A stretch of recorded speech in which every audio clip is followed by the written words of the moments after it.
What is that thing?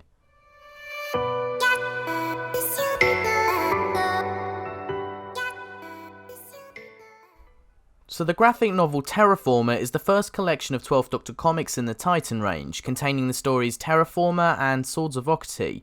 I'll review these separately in this video and then summarise the graphic novel as a whole at the end. Damn Titan, why are you making my videos flow weird?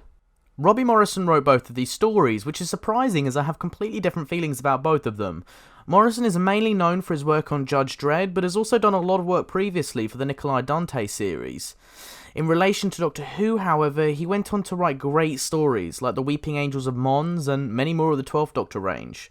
This, however, is his first stab at writing for the 12th Doctor, and on the whole, he nailed his character completely. The first story is called Terrorformer, not to be confused with Terra Firma, the 8th Doctor audio. God, Doctor Who can be confusing sometimes. Clara wants to practice for skiing when she has to take her class on a school trip, so the Doctor takes her to an ice planet called Isin 6, but quickly realises that the planet has been terraformed into a thick jungle.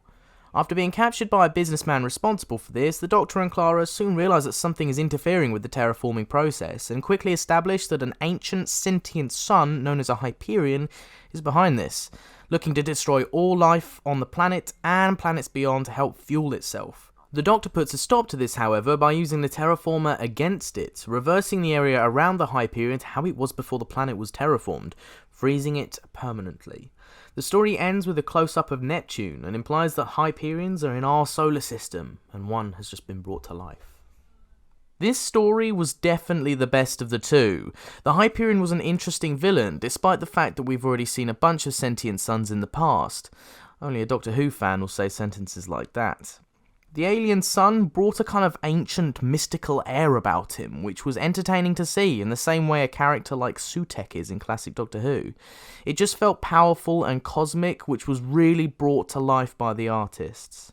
The design of this creature is a little bit strange, but I really try and embrace stranger looking comic book villains for Doctor Who because it's interesting and refreshing to see. The ending to this story was thrilling when the Doctor uses the Terraformer against the Hyperion.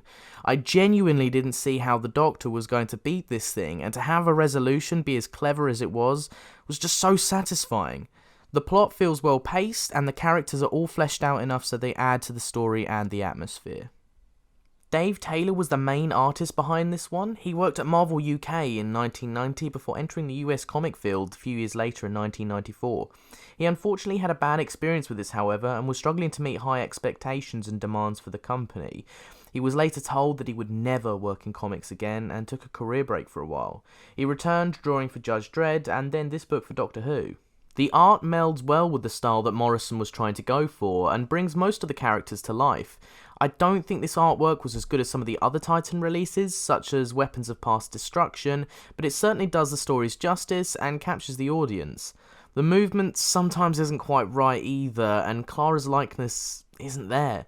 The main example being was when she was possessed by Octi in the second story. I genuinely couldn't tell if that was Clara or not, but overall it was well done and serves its purpose to tell the story. The second story, unfortunately, wasn't quite as good as the first, I'm afraid. The story starts off when the Doctor gets a distress call from one of his old friends. The Doctor then arrives to find that someone had gotten there first, so the Doctor leads an investigation into what happened.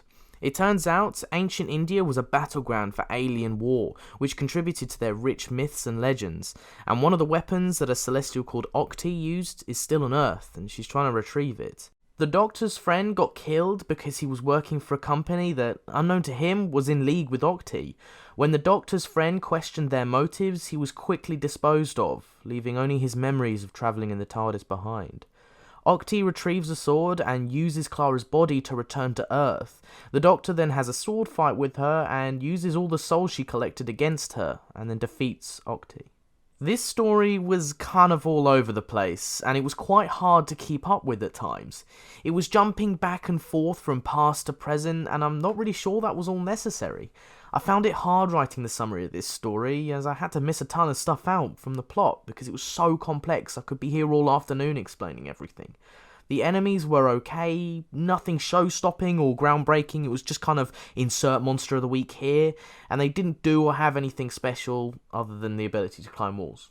Octi herself was pretty cool, but I've just read another story about a godlike being already in this graphic novel who, quite frankly, was better, which really takes away from Octi being much of a threat or having as big a presence as she should have had.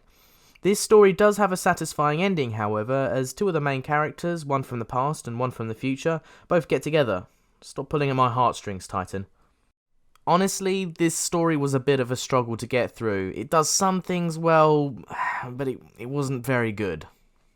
Overall, this graphic novel has its ups and downs. If you're going to buy this one, it's probably going to be for the first story, as I don't think the second story is quite there. It's okay as a whole, but not the best start to the 12th Doctor line. I'm going to give this one a 6 out of 10. It was good at some points, but not brilliant in others. Okay, so that concludes today's graphic novel review. Please let me know your thoughts on this one down in the comments below. Some people loved this, some people hated it. It seems I'm taking the stance on, it was okay, so let me know your thoughts. Anyway, if you enjoyed the video, please make sure to have a slap on that like button and subscribe to keep updated with all of my content. I hope you all have a fantastic day. Thanks very much, everyone.